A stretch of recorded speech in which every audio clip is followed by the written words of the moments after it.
اعوذ باللہ من الشیطان الرجیم بسم اللہ الرحمن الرحیم والصافات صفا فالزاجرات زجرا فالتالیات ذکرا۔ قسم ہے صف باندھنے والے فرشتوں کی، پھر پوری طرح ڈانٹنے والوں کی، پھر ذکر اللہ کی تلاوت کرنے والوں کی۔ سورہ الحدید کے بعد سورہ صافات شروع کی جا رہی ہے۔ سورہ صافات قرآن کریم کی مکی سورہ ہے۔ مکی اور مدنی صورتوں کے بارے میں یہ چیز اہل علم نے بیان کی کہ جو صورتیں یا جو آیتیں ہجرت سے پہلے نازل ہوئیں وہ مکی ہیں، اور جو ہجرت کے بعد نازل ہوئیں وہ مدنی ہیں۔ تو سورہ صافات ہجرت کے پہلے نازل ہوئی۔ اگر کوئی سورہ ہجرت کے بعد مکے میں بھی نازل ہوئی تو وہ سورہ مدنی کہی جائے گی، جیسے الیوم احل لکم الطیبات وطعام الذین اوتوا الکتاب حل لکم، یا الیوم اکملت لکم دینکم واتممت علیکم نعمتی ورضیت لکم الاسلام دینا۔ یہ صورتیں مکے میں عرفات میں نازل ہوئیں، لیکن یہ مدنی ہیں۔ نازل عرفہ مکہ میں ہے لیکن ہجرت کے بعد کی ہیں، اس لیے یہ مدنی صورتیں ہیں۔ تو یہ مکی اور مدنی کا ایک طرح سے فرق یا تعارف ہے۔ والصافات، اللہ نے قسم کھائی، کس کی؟ صف باندھنے والے فرشتوں کی، اور پھر پوری طرح ڈانٹنے والوں کی، اور پھر ذکر اللہ کی تلاوت کرنے والوں کی، یعنی قسم کھائی فرشتوں کی۔ اس صافات کیا ہے؟ اللہ کے فرشتے اللہ کے پاس صف لگا کر کے عبادت کرتے ہیں، عبادت میں مشغول رہتے ہیں۔ اللہ نے ان فرشتوں کی قسم کھائی۔ یہاں دو چیزیں آپ کو جاننی ضروری ہے۔ پہلی چیز، یہ فرشتے کیا ہیں، اور دوسری چیز کی کیا اللہ فرشتوں کی قسم کھائے گا یا غیر اللہ کی قسم کھائی جائے گی؟ یہ عقیدے کا مسئلہ ہے۔ پہلا مسئلہ، فرشتے کون ہیں؟ جواب، فرشتے اللہ کی نوری مخلوق ہیں، یعنی وہ مخلوق جو نور سے پیدا کیے گئے اور عالم غیب سے ان کا تعلق۔ عالم غیب کا مطلب کہ ہم انہیں نہیں دیکھ سکتے، کوئی کسی فرشتے کو نہیں دیکھا ہے، تو ایک غیبی مخلوق ہے۔ فرشتوں کا یہ تعارف ہے کہ نور سے پیدا کیے گئے، نمبر ایک۔ نمبر دو، وہ غیبی مخلوق ہیں۔ نمبر تین، وہ اللہ کے حکم کے پابند ہیں، کبھی بھی وہ اللہ کی نافرمانی نہیں کرتے، جیسے انسان یا جنات نافرمانی کرتے ہیں، اطاعت بھی کرتے ہیں، نافرمانی بھی کرتے ہیں، لیکن فرشتے اللہ کی ہر حال میں فرما برداری کرتے ہیں، وہ کبھی نافرمانی نہیں کرتے۔ بعض حدیثوں میں آتا ہے کہ اللہ کے نبی صلی اللہ علیہ وسلم نے جبرائیل علیہ السلام کو ان کی اصلی شکل میں دیکھا تو 600 بازو تھے۔ صرف جبرائیل کے تعلق سے آتا ہے کہ انہیں آپ نے دیکھا۔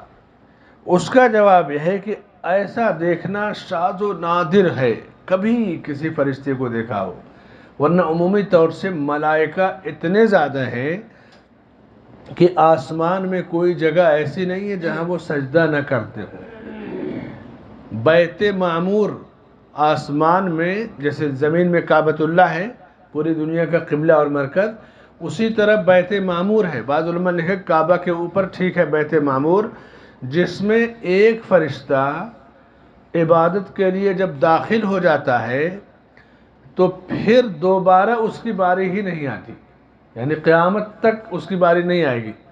کعبہ کا معاملہ ہے کہ آپ جتنی بار چاہیں طواف کریں، وہ تو 1-2 سال بیماری کی وجہ سے رکا تھا، ورنہ کعبۃ اللہ کا طواف کتنے لوگ 50 بار کرتے ہیں، سینکڑوں بار کرتے ہیں، بار بار آپ جائیے۔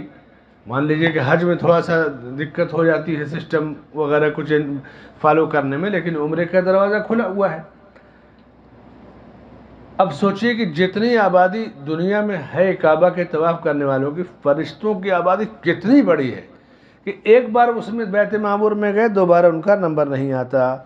تو یہ اللہ کی عبادت ہمیشہ کرتے رہتے ہیں فرشتے، صف باندھ کر عبادت کرتے ہیں، جیسے صف باندھ کر کے۔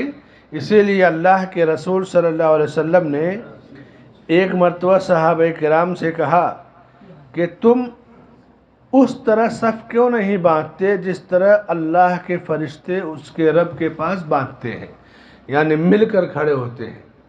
مل کر کھڑے ہونا صف بندی کا یہ طریقہ فرشتوں کا ہے، اور اسی کو آپ نے کہا کہ تم بھی اسی طرح صفیں باندھا کرو، مل کر کھڑے رہا کرو۔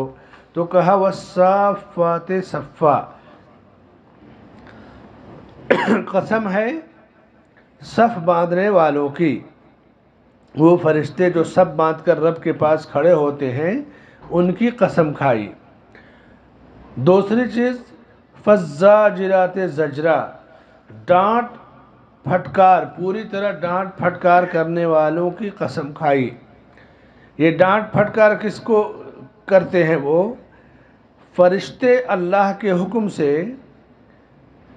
کافر نفس کو، روح کو جب نکالتے ہیں تو بڑی سختی کے ساتھ کہیں گے اخرجی ایتھا النفس الخبیثہ، اے بدترین روح چل نکل یہاں سے۔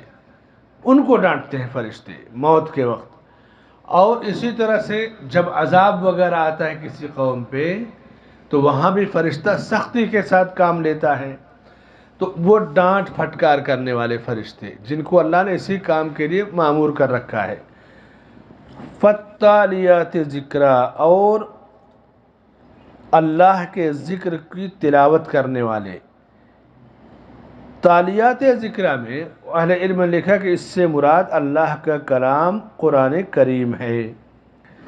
اللہ نے ان تین قسم کے فرشتوں کی قسم کھائی، صف بندی کرنے والوں کی، ڈانٹنے والوں کی، اور ذکر کرنے والوں کی، اللہ کے ذکر کی تلاوت کرنے والی۔ قرآن کو ذکر کیوں کہا گیا؟ قرآن کو اللہ نے مختلف جگہوں پہ ذکر کہا ہے۔ کلا انہا تذکرہ فمن شاء ذکرہ، ایسا اس لیے کہ اللہ کو یاد کرنے کا سب سے بہترین ذریعہ قرآن ہے۔ قرآن کا ایک ایک حرف اللہ کا ذکر ہے، پورا قرآن اللہ کا ذکر ہے۔ دوسری وجہ ذکر کرنے کی کہ قرآن کو پڑھنے سے بندہ رب کو یاد کرتا ہے، یعنی قرآن وہ ذکر ہے جو رب کا ذکر یاد دلاتا ہے۔ قرآن رب کا کلام ہے تو رب کا کلام پڑھیں گے تو رب یاد آئے گا۔ اور تیسری وجہ ذکر کہنے کی، قرآن پڑھنے سے بندہ رب کے احکام، اس کے آرڈر، اس کے مسائل کو جانتا ہے۔ قرآن کو ذکر کہنے کی چوتھی وجہ کہ قرآن میں اللہ نے اپنی مختلف نعمتوں اور انعامات کا ذکر کیا ہے، اور اللہ کی نعمتیں بھی اللہ کو یاد دلاتی ہیں۔ تو اس طرح سے کہا کہ والتالیات ذکرا، تین قسم کے لوگوں کی قسم کھائی، کہا فالتالیات ذکرا، اور اس کا ذکر کرنے والوں کی قسم کھائی۔ وَإِنَّهُ لَذِكْرٌ لَكَ وَلِقَوْمِكَ، دوسری جگہ اللہ نے اس کو ذکر خود کہا ہے قرآن کو، کتاب انزلناہ الیک مبارک لیدبروا آیاتہ ولیتذکر اولو الالباب۔ تو تین قسم کے فرشتوں کی یہاں قسم کھائی، صف بندی کرنے والوں کی۔ گویا ان آیتوں میں فرشتوں کی فضیلت بیان کی گئی کہ وہ عبادت ایسا نہیں کہ جہاں جو چاہا کھڑا ہو گیا کہ عبادت کیا، پابندی سے صف کے ساتھ مل کر کے کھڑے ہو کر رب کی عبادت کرتے ہیں۔ ڈانٹنے پھٹکارنے کا جن کو حکم دیا گیا وہ رب کے حکم کے تابع ہوتے ہیں، اور اس کے بعد اس کا ذکر کرنے والے، ذکر کی تلاوت کرنے والوں کی قسم کھائی۔ سوال یہ ہے کہ قسم تو صرف اللہ کی کھانا چاہیے، تو اللہ تعالیٰ کیسے اپنے مخلوق کی قسم کھاتا ہے؟ جواب، یہ حکم انسانوں کے لیے ہے کہ انسان، صرف انسان و جنات یعنی مخلوق یہ صرف اللہ کی قسم کھائیں گے. من کان حالفا فلیحلف باللہ او لا یصمت. اللہ کے نبی صلی اللہ علیہ وسلم فرماتے ہیں کہ تم میں سے جسے قسم کھانی ہو تو وہ صرف اللہ کی قسم کھائے یا تو خاموش رہے. لیکن اللہ ہر چیز پر قادر ہے، اس کے لیے کسی کی پابندی نہیں ہے. اللہ کے احکامات الگ ہیں. مثلا انسان کے لیے کسی انسان کا سجدہ کرنا حرام ہے، لیکن اللہ نے فرشتوں کو حکم دیا کہ آدم کا سجدہ کرے. اللہ ہر چیز پر قادر ہے، وہ اختیار ہے، با اختیار ہے. اس سے کسی چیز کے بارے میں پوچھا نہیں جائے گا، کیونکہ وہ سب سے بلند ہے، وہ خالق ہے، رازق ہے. جیسے کسی کو قتل کرنا یا ذبح کرنا، اولاد کو ذبح کرنا بڑا جرم ہے. اللہ نے ابراہیم علیہ السلام کو حکم دیا کہ اپنے بیٹے اسماعیل کو ذبح کرو، میری راہ میں قربان کرو. یہ حکم اللہ نے دیا ہے. اللہ کو اختیار ہے جب جو چاہے جس کا حکم دے اور جس کی چاہے قسم کھائے. لیکن بندوں کو اختیار نہیں دیا گیا ہے کہ وہ کسی اور کی قسم کھائیں یا کسی اور کو ذبح کریں. جیسا کہ اللہ نے حکم دیا ابراہیم علیہ السلام کو اولاد کو ذبح کرنے کا. اللہ ساری چیزوں پر قادر ہے، اس کے اختیارات کے بارے میں پوچھنے کا بندے کو حق نہیں ہے. یہ فرق ہے خالق اور مخلوق کا.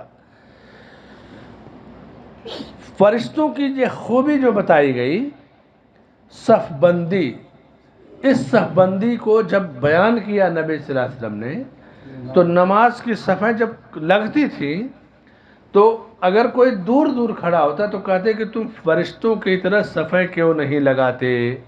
صائب بن یزید رضی اللہ عنہ کہتے ہیں کہ ہم اللہ کے نبی صلی اللہ علیہ وسلم کے زمانے میں جب نماز کے لیے سب باندھتے تو ہم میں سے ہر آدمی اپنے قدم سے قدم، کندھے سے کندھا، پڈلی سے پڈلی ملا کر کھڑا ہوتا تھا. قدم ملانے کا ہے. کچھ لوگ پیر کو زیادہ پھیلا دیتے ہیں. پیر کو زیادہ پھیلانا یہ سنت کے خلاف ہے. پیر کو زیادہ پھیلائیں گے تو کندھا نہیں ملے گا. پیر اتنا پھیلائے کہ کندھا مل جائے. کبھی کبھی مسجدوں میں کوئی ایسا آدمی آتا ہے جو پیر نہیں پھیلاتا. بعض لوگ یہاں پیر پھیلانا ضروری نہیں ہے، تو وہ آپ کی مسجد میں آ گیا. اب آپ اس کو پیر پھیلانے کے لیے پیر پھیلاتے جاؤ، وہ بیچارہ سکڑتے جائے گا، پھیلاتے جاؤ وہ بٹورتے جائے گا. ایسا نہیں کرنا چاہیے. آپ اپنے لمٹ میں کھڑے ہو جائیے، اس کو چھوڑ دیجیے. بعد میں اگر اسے سمجھا سکیں یا عالم سے کہہ سکیں بھائی ان کو سنت کی روشنی میں سمجھائیے، ہو سکتا ہے کہ اس کے دل میں اللہ ہدایت دے. لیکن پیر ملانے کے لیے نماز کی حالت میں آپ سنت سے باہر نہ نکل، یعنی اپنا پیر اتنا نہ پھیلائیے کہ آپ کا کندھا دور ہو جائے. وہ چیز آپ اس کو نماز کا طریقہ جو مسنون طریقہ ہے اس کے ضمن میں آپ کے پاس صلاحیت ہے تو آپ سمجھائیے، یا پھر اہل علم کی طرف اس کو کہیے کہ رجوع کر لے.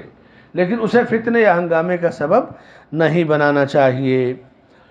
فرشتے اللہ کے ذکر کی تلاوت کرتے ہیں، قرآن کی بھی تلاوت کرتے ہیں.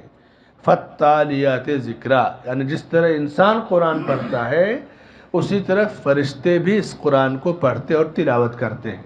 اللہ نے فرشتوں کی 3 صفتیں بیان کر کے قسم کھائی. اور اللہ جب قسم کھاتا ہے کسی چیز کی تو اس کے بعد ضرور کوئی بڑی اہم چیز بیان کی جاتی ہے. کون سی چیز بیان کی گئی ان 3 کی قسم کھانے کے بعد؟ کل کے درس میں انشاءاللہ ہم اسے سنیں گے. اللہ سے دعا ہے کہ اللہ تعالی ہمیں ایمان اور عقیدے کی پختگی و سلامتی عطا فرمائے. آمین. وصلی اللہ علی نبینا محمد وعلی آلہ وصحبہ اجمعین.